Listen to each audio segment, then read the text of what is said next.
In today's digital age, selling digital products has transformed the way people make money online. Real entrepreneurs are turning simple ideas into six-figure businesses.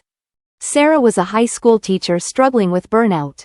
She turned her expertise into a digital course on time management, earning over $10,000 per month. Mike, a freelance designer, started selling Canva templates and logo packs on Etsy.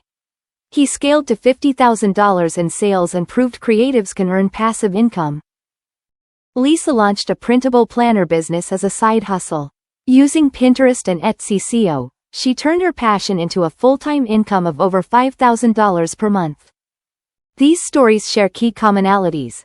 They started with zero inventory, used social media to drive sales, focused on evergreen products, and built passive income streams.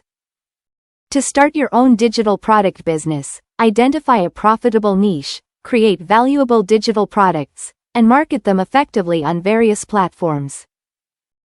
Your success story starts today. If you're ready to make money online and build a sustainable digital product business, take action now.